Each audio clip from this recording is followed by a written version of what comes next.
welcome to India Global. I'm Gaurie Divedi. Let's get you the headlines this Thursday evening. First up, from Bangladesh, where the court has rejected the bail plea of Chinmoy Krishna, a Hindu priest who has been arrested and jailed by local authorities on charges of sedition. Meanwhile, senior lawyer representing Chinmoy Krishna was attacked when he went to court and was saved by police.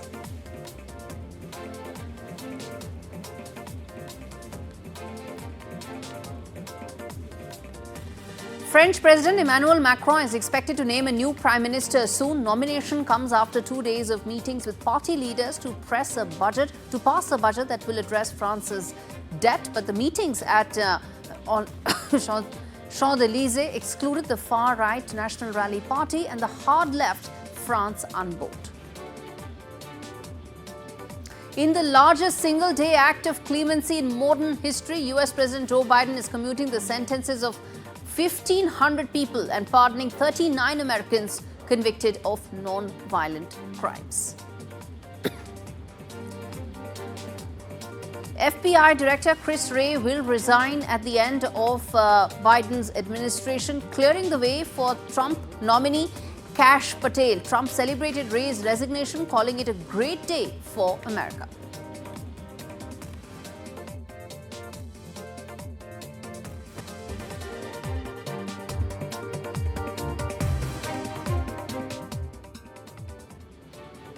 All right, on to the big story that we are tracking right now, which is the UAE foreign minister is in fact in India, and the two countries, that is UAE and India, are expected to carry out a comprehensive review of their strategic ties today, as External Affairs Minister S. Jaishankar will host his counterpart for wide-ranging talks. Al Nayan, also the Deputy Prime Minister, is paying a 3-day visit to India to explore talks to further expand ties between the two countries in a range of key areas, including trade and investment. The meeting comes as Syria goes through a political turmoil with a change in regime. The two leaders are expected to discuss the crises facing the Middle East in greater detail, and Al Nayan is also scheduled to call on Prime Minister Modi. And after Modi's landmark visit to the UAE in August 2015, bilateral relations between the two countries have been on a major upside.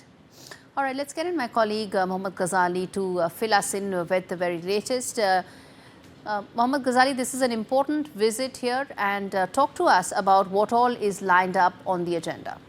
See, first of all, we should know that UAE is one of the very key partners of India in the West Asia, and the current situation in West Asia is such that we have heard our foreign minister on his trips in West Asia asking people to also, basically the Indian diaspora, to be aware about the situation in West Asia and also about India's stand in West Asia. So if you've seen the last 1 year since the conflict has started between Israel and its neighbor like Lebanon or Hamas in Gaza, India has been very steadfast in reiterating the point that they have got valuable partners in West Asia, and it is not an isolated situation where India is just seen backing Israel due to its military, you can say, cooperation or assistance from Israel, but India has also been providing aid to these war-torn nations like Lebanon, like we had in Gaza. India has been providing aid. But this particular meet, which is going to happen in some time from now, because the Foreign Minister of UAE will be meeting Prime Minister, and at around 8 p.m. he is going to have a joint dialogue with India's Foreign Minister, Mr. Dr. Jaishankar.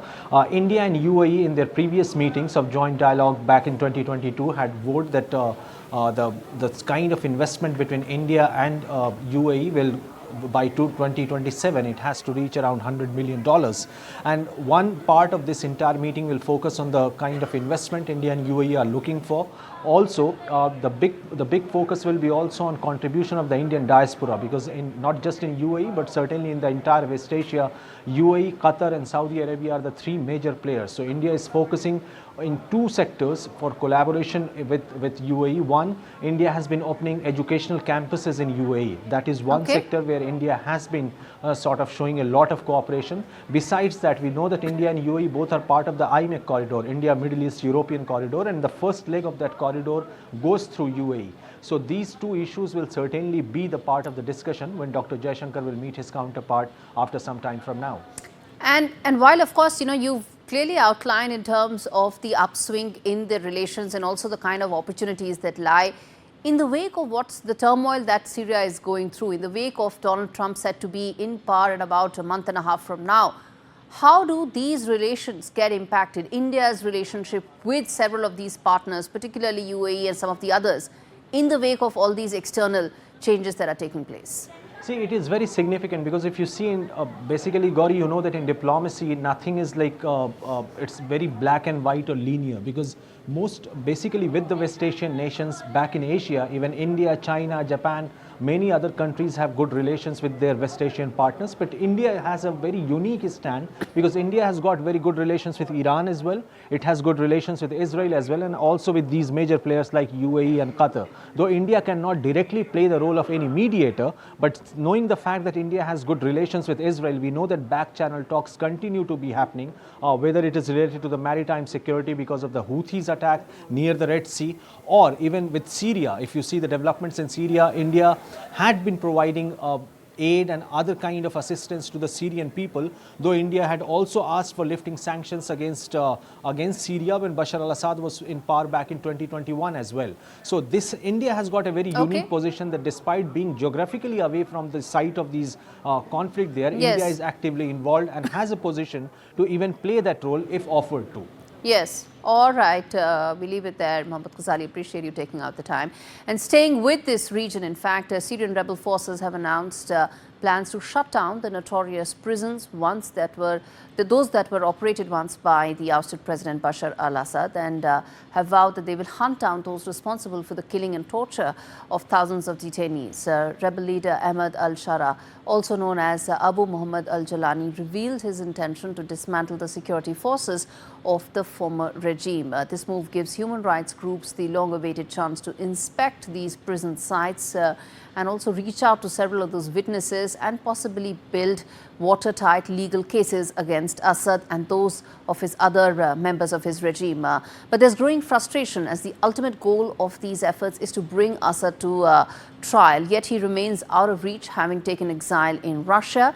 Following the fall of Assad's government, videos have emerged showing thousands of prisoners being freed from some of those prison facilities described by human rights organizations as a slaughterhouse. And as per UK-based Syrian Observatory for Human Rights, nearly 60,000 individuals were tortured or killed in Assad's prisons. In fact, staying with this region, U.S. Secretary of State Antony Blinken has arrived in Jordan to kick off his important set of meetings aimed at addressing the fallout from ouster of Bashar al-Assad. Remember, there's a lot of fluidity in this region, and which is why you have the U.S. Secretary of State set to be in several of these important dialogues. He will be at Aqaba, which is a Red Sea city, and he will meet King Abdullah II. And then he'll, of course, move on to Turkey, which is one of the biggest gainers in all the turmoil in Syria. And Blinken has emphasized the need for an inclusive process to establish the next government in Syria, ensuring protection for minorities following the end of Assad's brutal regime at the hands of Islamist rebels. The U.S. has called for a Syria that no longer serves as a base of terrorism or poses a threat to its neighbors, particularly Turkey and Israel, both of which have heightened security concerns following Assad's fall. Israel has intensified its military strikes against Syria in recent months, and this marks Blinken's 12th visit to the Middle East since Hamas's 7th of October brutal attack on Israel, which really set a chain reaction, so to say, in this entire region. And Blinken's previous visits have been marked by frustration, particularly in his efforts to try and broker some sort of a ceasefire between Israel and Hamas that still hasn't happened. All right, on that note, we slip into a very short break. We come back on the other side with lots more stories. Stay with India Global.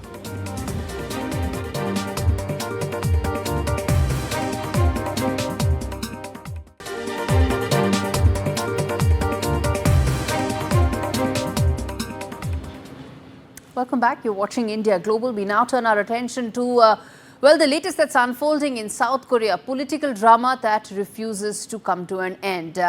And the turbulence in South Korean politics continues as the country's ruling party is now backing attempts to impeach President Yoon over his ill-fated decision to declare martial law that sparked a political crisis and widespread anger amongst the public. The announcement came moments before Yoon delivered a defiant speech where he attempted to justify his hugely controversial martial law decision and rejected growing calls from across the political spectrum for him to stand down. And Yoon defended his martial law decree in what he called an act of governance and denied rebellion charges and rejected the opposition-led impeachment attempts and investigations against him. Listen in to what exactly he had to say in terms of the turbulence that continues in South Korea. 하루가 멀다 하고 다수의 힘으로 입법 폭거를 일삼고 오로지 방탄에만 혈안되어 있는 거대 야당의 의회 독재에 맞서 대한민국의 자유민주주의와 헌정 질서를 지키려 했던 것입니다. 그 길밖에 없다고 판단해서 내린 대통령의 헌법적 결단이자 통치 행위가 어떻게 내란이 될 수 있습니까? 대통령의 비상계엄 선포권 행사는 사명권 행사, 외교권 행사와 같은 사법심사의 대상이 되지 않는 통치 행위입니다. The main liberal opposition Democratic Party has submitted a new impeachment motion against Yoon after the previous attempt failed as a majority of the ruling party MPs boycotted the impeachment vote. Listen in to what the opposition parties had to say. If Yoon is in fact impeached, his presidential powers would be suspended until the Constitutional Court decides whether to remove him or not. Listen in. 오늘 오전 담화로 이 시간 현재 윤석열의 정신적 실체가 재확인되었습니다. 헌정 수호를 위해 헌법과 법률을 위반하고 실패할 계엄을 기획했다는 발언은 극단적 망상의 표출이고 불법 계엄 발동의 자백이며 대국민 선전포고입니다. All right, shifting focus from South Korea to Canada, where the Prime Minister Justin Trudeau's 180-degree turn in immigration policy has hit the country's higher education sector really hard, as the Trudeau government now capped foreign student permits earlier this year, a population key to sustaining Canadian universities. But the once thriving industry is now reeling from job losses, program suspensions and possible closures, especially at smaller institutions, as government continues its crackdown on foreign students, temporary workers and even permanent resident targets to relieve its strained housing, that is the job market, and also the job market and public services. This report tells you just how serious this crisis is in Canada right now. It is time to make the adjustments to stabilize the immigration system that we need and get it working right for Canadians for right now. Canada has clamped down heavily on immigration this year. Immigration. Let's talk about it. In the last 2 years, our population has grown really fast, like baby boom fast. And increasingly, bad actors like fake colleges and big chain corporations have been exploiting our immigration system for their own interests. So we're doing something major. We're reducing the numbers of immigrants that will come to Canada for the next 3 years. According to the new policy, the Trudeau government will cut down immigration by around 20% in 2025.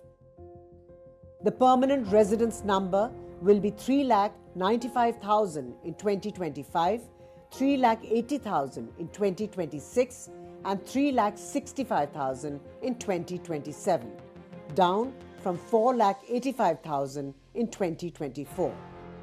The number of temporary residents is also set to decrease by about 30,000 to around 300,000 in 2025.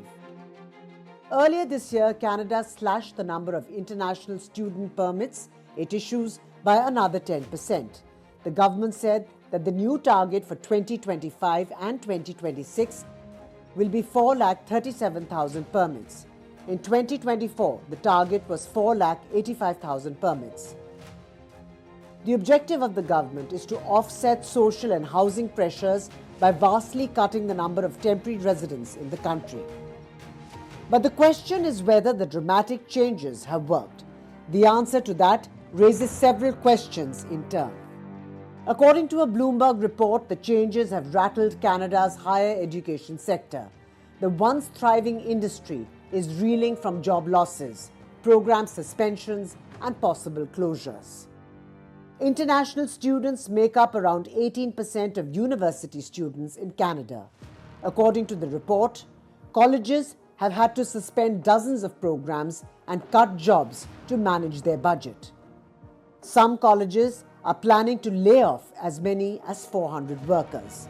Many colleges are planning how to adjust to fewer students in future. To keep operations running without new revenue from foreign students is also emerging as a big challenge. With his popularity already in tatters and calls for his removal getting louder, the drastic immigration policy changes seem to have sprung up an unpleasant surprise for Justin Trudeau, with the ripple effect being felt on Canada's education sector. With Vishal Vivek, Bureau Report, NDTV World. All right, in the largest single-day act of clemency in modern history, U.S. President Joe Biden is commuting the sentences of 1,500 people and pardoning 39 Americans convicted of non-violent crimes. The commutations announced are for those who have served out home confinement sentences for at least a year after they were released. Prisons were uniquely bad for spreading the virus, and some inmates were released in part to stop the spread. At one point, 1 in 5 prisoners had COVID-19. Donald Trump has promised to end birthright citizenship as soon as he gets into office to make good on campaign promises aimed at restricting immigration and redefining what it means to be American. Birthright citizenship means anyone born in the U.S. automatically becomes an American citizen. It's been in place for decades and applies to children born to someone in the country illegally, and also those who are on a tourist visa or a student visa in U.S. So any efforts to halt the policy is likely to face steep legal hurdles. Now, what does this mean and how significant this is? My colleague Parmeshwar Brava breaks this down for you.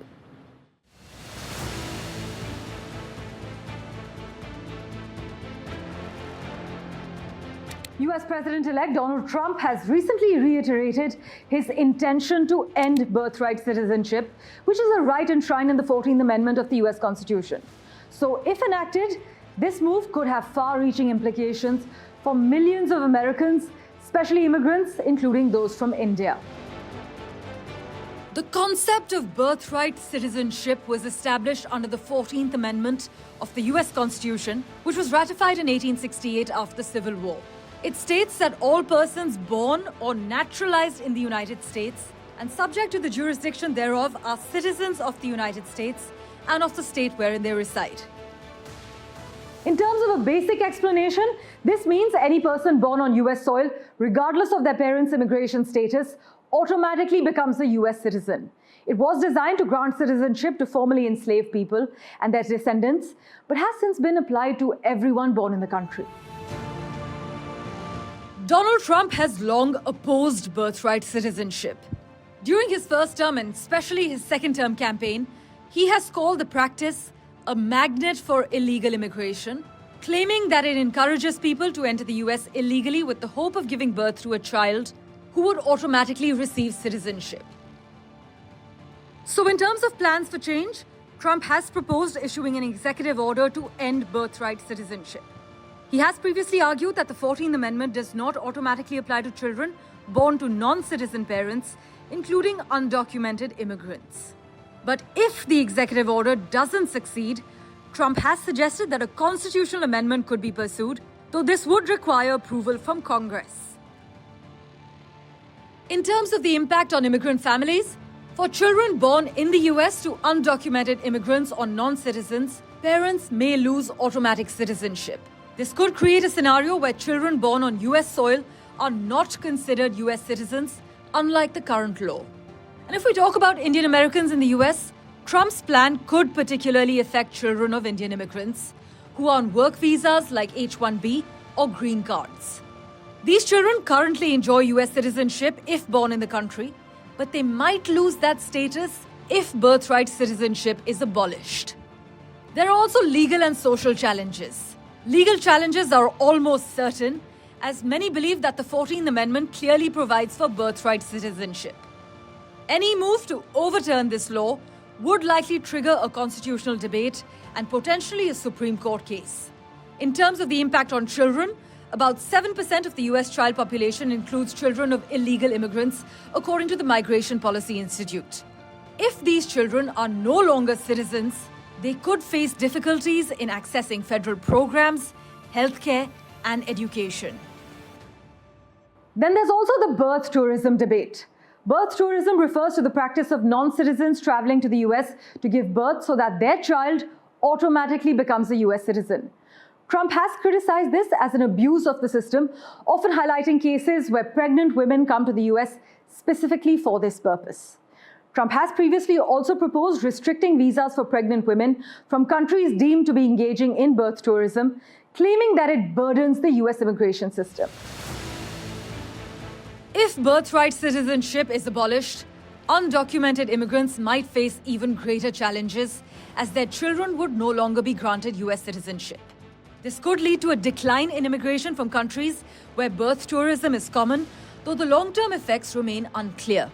Immigrants in the US on work visas or green cards might also be impacted, as their children may no longer automatically be granted citizenship upon birth.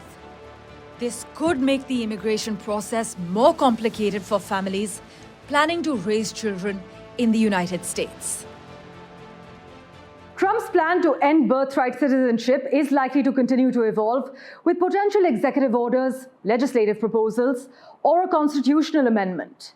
The challenge will be to navigate legal hurdles and political opposition, of course.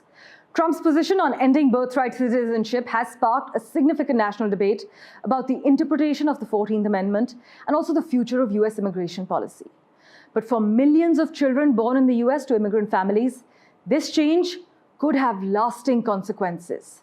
Whether through executive action or constitutional amendment, the outcome of this battle will shape the future of US citizenship law for generations. Parmeshwar Bava for NDTV. All right, with that, we're slipping into a very short break. We come back with a special focus on Bangladesh after this very short break. Stay with us.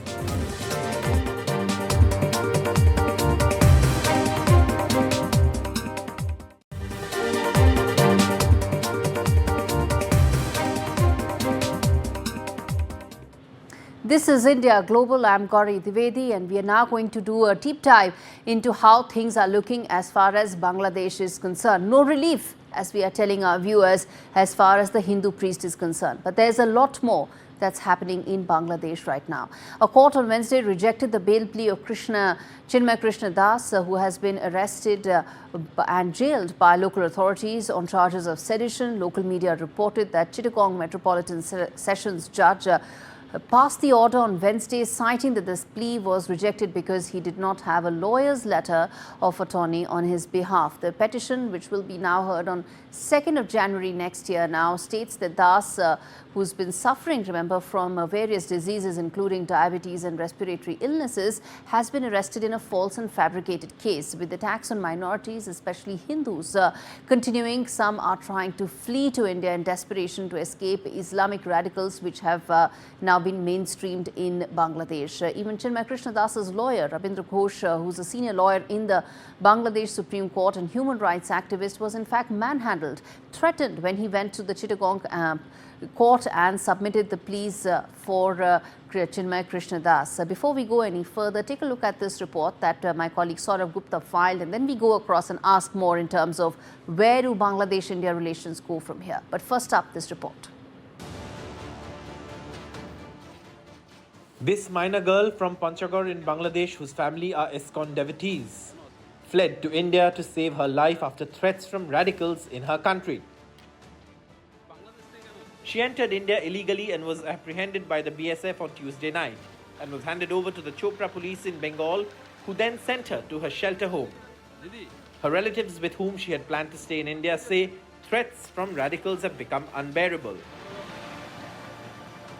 থানায় আসছি sir আমার সম্পর্ক ওই নাতিন হবে তো আমি আমার ফোন নাম্বার ওরা জানে সেজন্য আমি থানায় আসছি তো ওনাকে দেখা করার জন্য তো ওরা তো ওইদিকে ও আমাদের ইসকনের ভক্ত বলে ও টর্চারিং করেছে, তারপর ওকে কিডন্যাপ করবে এই ভয়ে তো ও আসছে, সেজন্য আমার ফোন নাম্বার ওরা নিয়েছিল। Another Hindu youth, 21-year-old Jimon Barman, fled to India after he was threatened and accused by hardline fundamentalists of participating in protests for the release of jailed Hindu monk Chinmoy Krishna. He was stopped by the BSF when he entered India by swimming in the Korotwa River in Rajganj block and handed over to the Rajganj police station. After interrogation, the police arrested him and he was produced in the Jalpaiguri district court on Wednesday. আমি একজন সনাতনী, আমাদের হিন্দুদের উপর অনেক torture হচ্ছে, যার কারণে আমি বাংলাদেশ থেকে ইন্ডিয়াতে আসি। Meanwhile, incarcerated Hindu monk Chinmoy Krishna remains in jail as his new lawyer also faced attacks in a Chittagong court. Senior advocate Robindra Ghosh says he was attacked when he appeared in court for the Hindu monk. আমার অ্যাপ্লিকেশনগুলো move করি আমার পিছন দিক দিয়ে দুই একজনে ধাক্কা দিয়েছে, আমি জানি না, তবে আমার ওদেরকে দেখলে আমি চিনতে পারবো। West Bengal Chief Minister Mamata Banerjee has asked the union government to act. আমরাও সকলে প্রোটেকশনের দাবি জানাচ্ছি। আমরা চাই government of India must act. Act মানে কি? মানুষকে নিরাপত্তা দিক, মানুষকে যারা ফিরতে চায় ফিরিয়ে আনার ব্যবস্থা দিক। কাজেই টোটালটা গভর্নমেন্ট অফ ইন্ডিয়ার ব্যাপার। আমরা শুধু চাই তারা আমাদের মাইনরিটিসদের রক্ষা করুক।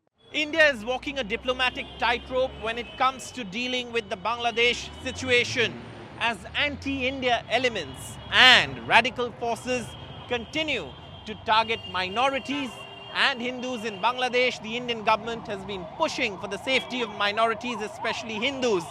But in a relationship that has so many aspects, the challenge for India remains in keeping the neighborhood friendly and stable. With camera person G.D. Shankar in Kolkata, Saurabh Gupta, NDTV. All right, that report highlighted how Hindus are trying to flee out from Bangladesh to try and seek refuge in India. But what is the status right now on ground, especially after Foreign Secretary's visit recently? How do relations go from here? Let's get in Saurabh Gupta joining us live from Kolkata to give a sense of how things stand right now. Saurabh, appreciate you joining us live on the show. We heard out and played out your report that talks about how Hindus are trying to flee Bangladesh. But talk to us about the fact that there's been a very high-level visit that has happened from India. Efforts are to try and see the best possible ways to, once again rebuild this relationship. But some of the news coming in from Bangladesh doesn't give that much hope right now, whether it is regarding Chinmoy Krishna or whether the fact that Jai Bangla is not going to be a slogan anymore.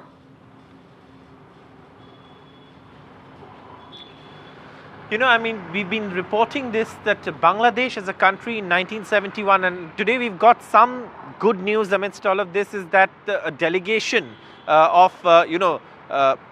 from Bangladesh will be at least taking part in the Vijay Diwas celebrations. Vijay Diwas celebrations, as you know, is a celebration to commemorate the military victory in 1971 that carved out the nation of Bangladesh, from erstwhile East Pakistan. So obviously this is something that is good news amidst all of this, but the focus really is that this is a neighborhood that's extremely important from India's perspective.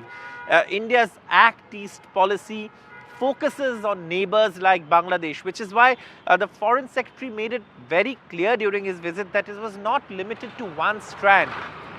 Currently the times are challenging. Anti-India elements, radical forces are exerting themselves in Bangladesh. There is a lot of anti-India messaging that's going on, but largely the relationship is important because it's so all-encompassing. There's waterways, there's roadways, there's trade, there's power, there's internet transit points, ports, so many things. And India and Bangladesh together are much better than obviously a bad relationship. So that's something that India is working on. Absolutely, and there's hope that some of these tensions find a way to sort of get diffused. It may not happen over time, will take time, but I guess that's what diplomacy is all about, being patient and moving forward. Really appreciate you, Saurabh, joining us live on the show to talk more about India-Bangladesh. All right, on that note, we slip into a very short break. We come back on the other side, talk more about Where's Bangladesh headed? Where's the specific case about Chinmoy Krishna Das headed?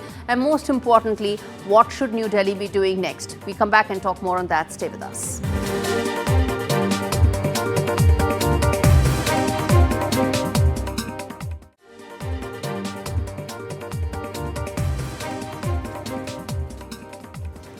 Joining me to talk more on this is Pinak Ranjan Chakrabarti, who's a former High Commissioner of India to Bangladesh. Also have Muqtadir Rashid, who's a senior journalist, joining me from Dhaka.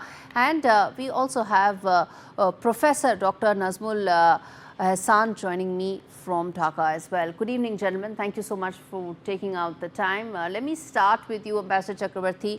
We talk just a day after, 2 days after a very important high-level visit by India to Bangladesh in an effort to repair some of the damage that's been done to this relationship. How hopeful are you in terms of what next for the relationship, especially in the backdrop of news that's coming in, specifically with regard to Chinmoy Krishna Das? If you look at the geography of where we are located, as we have been saying that India and Bangladesh are joined at the hip. And we have to take care, keep that in mind always, that we don't want Bangladesh to be disturbed, or there should be violence, or because we had a very stable relationship. We were doing a lot of trade, 18 billion almost pre-COVID figures. Then there were many infrastructure projects. There were energy projects. Bangladesh depends a lot on India on electricity. Then also the Numaligarh to Parbatipur pipeline with supplies.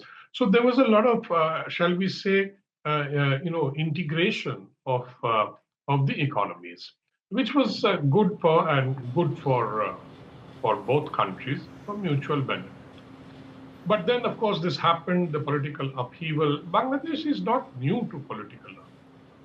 If you look at its history from 71, there have been several such upheavals, and accompanied by violence, etc., and also attacks on minorities even then.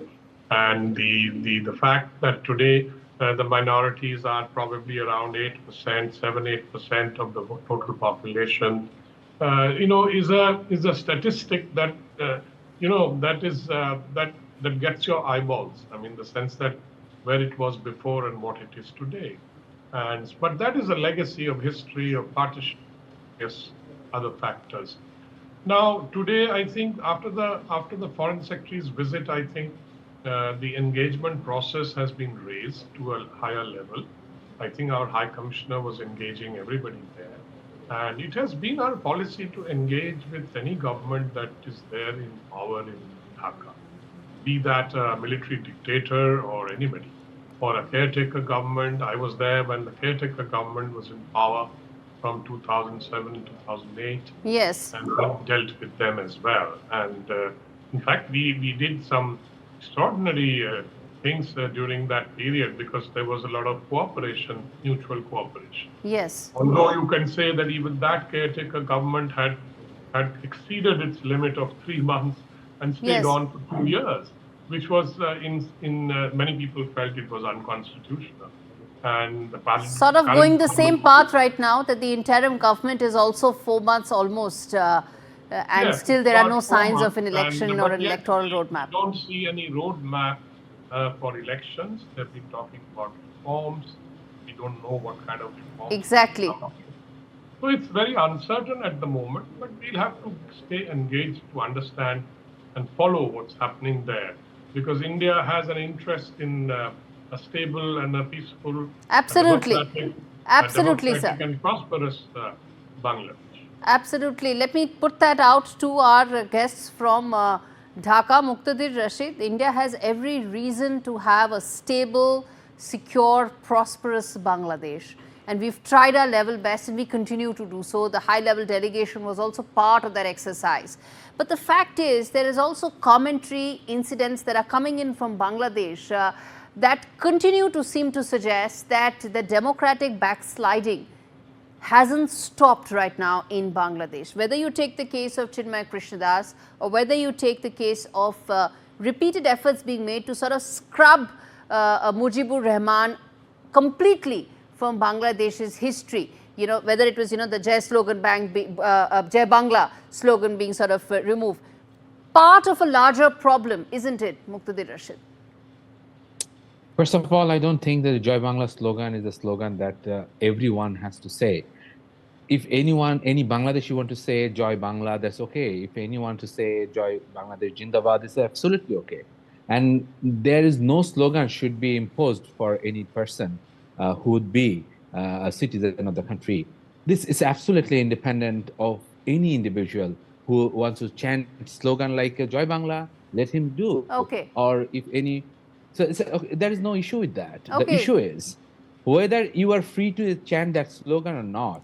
Okay, So this is not about the slogan. happy, This is not about the slogan. What I'm trying to say is that the democratic backsliding that is worrying India the last couple of months, and the fact that you take the case of Chinmoy Krishna Das, that is what we are talking in the backdrop of a high-level visit that is aimed to repair the relationship.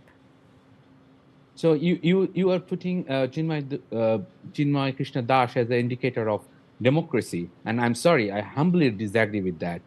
Bangladesh is not in a democratic process right now. It's a transitional period. Everyone in the world is endorsing in this process that it is a transitional democratic process. Unless we have this kind of situation, unless our friendly nation, India, is helping this process, we can't make it successful. Unfortunately, when the New Delhi is trying hard, they are best to bring all the problem, to solve the problem, we are seeing some radical element in India and some bad element in over the social media are spoiling Where are the our radical elements relations. in India? Where are the radical elements? Ambassador Chakravarti, respond to that. What are the radical elements in India that our Bangladeshi guest is talking about? I think he's talking about some right-wing Hindutva forces, but then they are no comparison with what is happening in Bangladesh. The radical Islamists have virtually taken over. They are ruling the roost there. And I think they are running the government from behind Professor Yunus and various other people. And all kinds of things are happening.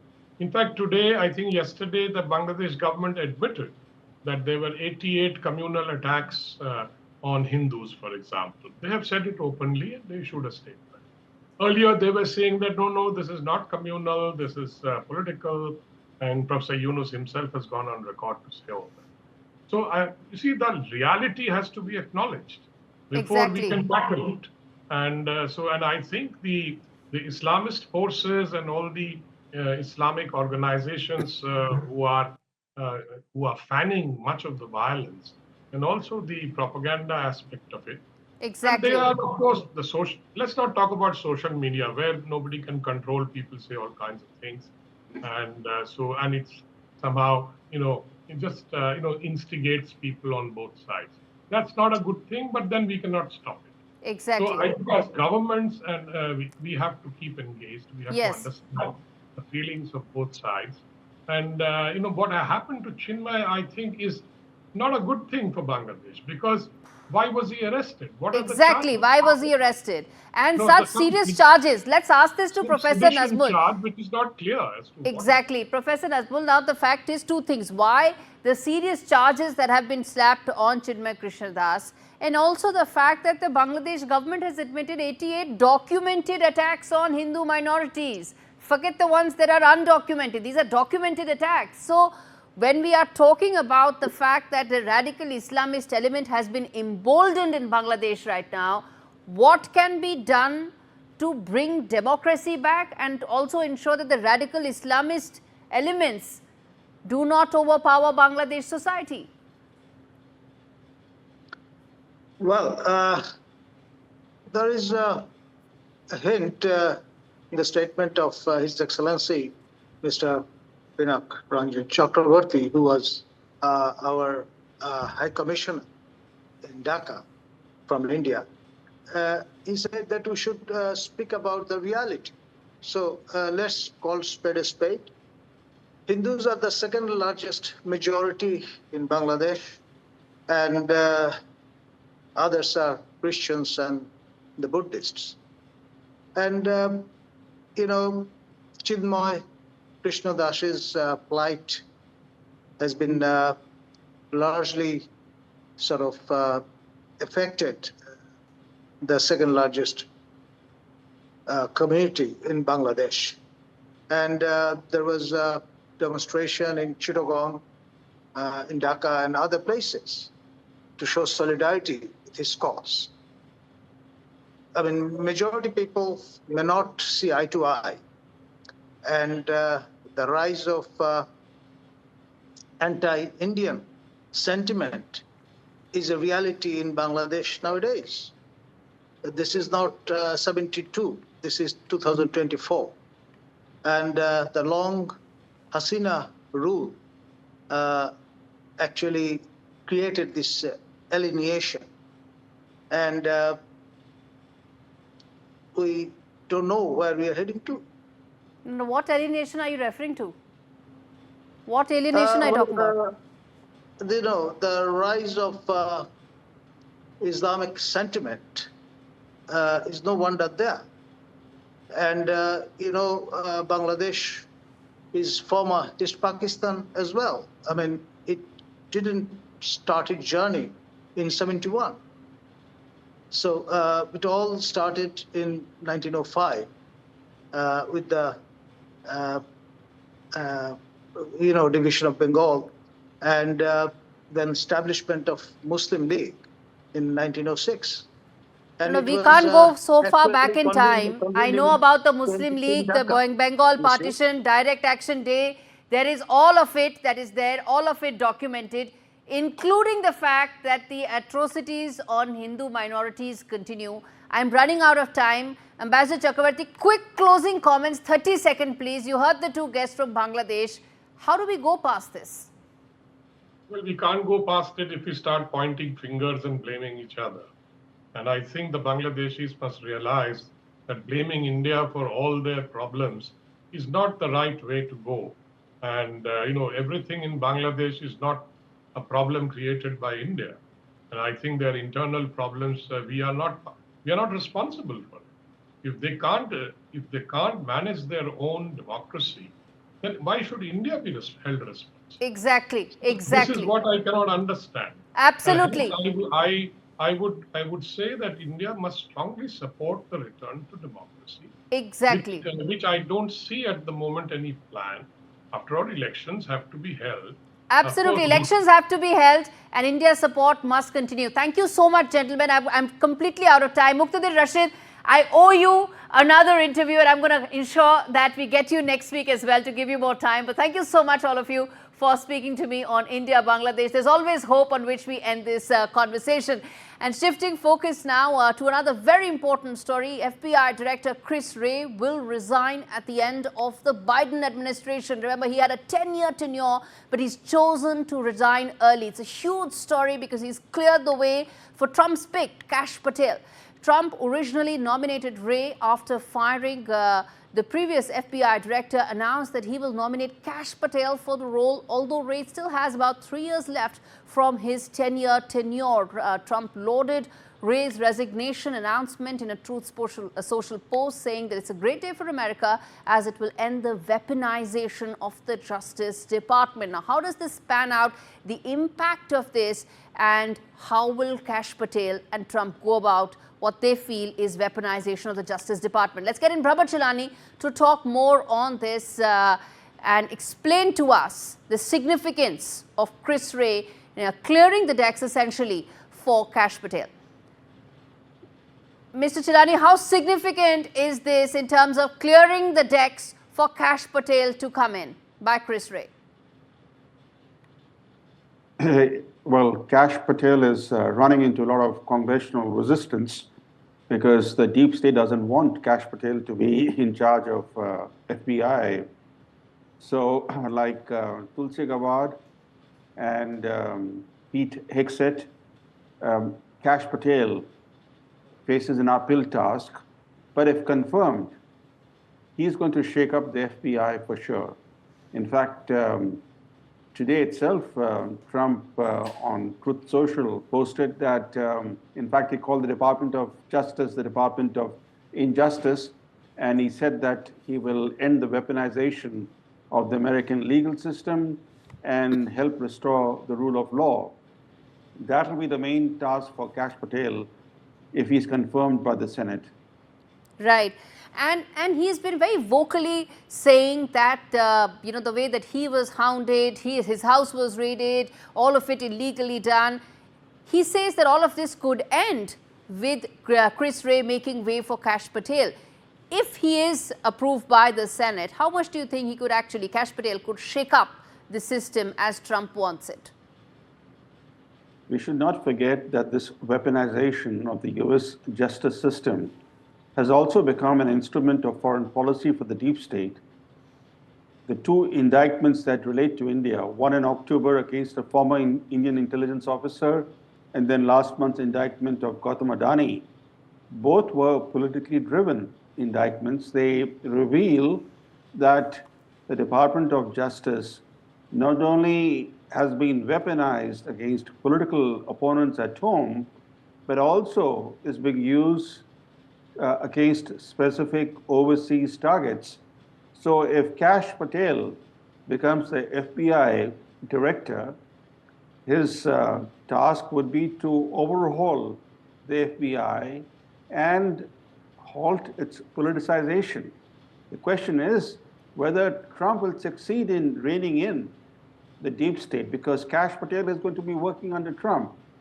And the FBI is only one of the pillars of the deep state. The other pillars of the deep state, including the 18 intelligence agencies, Tulsi Gabbard will be in charge of those agencies if she's confirmed by the Senate. Yes. Then also, you know, we have the State Department, which is also an important pillar of the deep state. In fact, in March 2020, Trump called the State Department the Deep State Department. So, you know, today he has taken on all the pillars of the deep state, but the question is whether he'll succeed in reining in the deep state, or the deep state will succeed in reining in Trump, as it did in the first term of Trump. In the first term of Trump, the deep state placed Trump constantly on the defensive. Absolutely. It cooked up this Russia collusion hoax. Yes. There were two impeachment efforts against Trump. Yes. All that kept Trump busy, you know, defending himself. Yes. And I'm sure that there'll be a repeat of some of those machinations in Trump's second term. So I think there should be no illusions that despite whatever he has promised, that he'll be able to do what he has promised to do. All right, Mr. Chirani, thanks so much for giving us that quick perspective on a story that I'm sure we'll come back and revisit later as well. All right, on that note, completely out of time in this edition of India Global. Thanks for watching.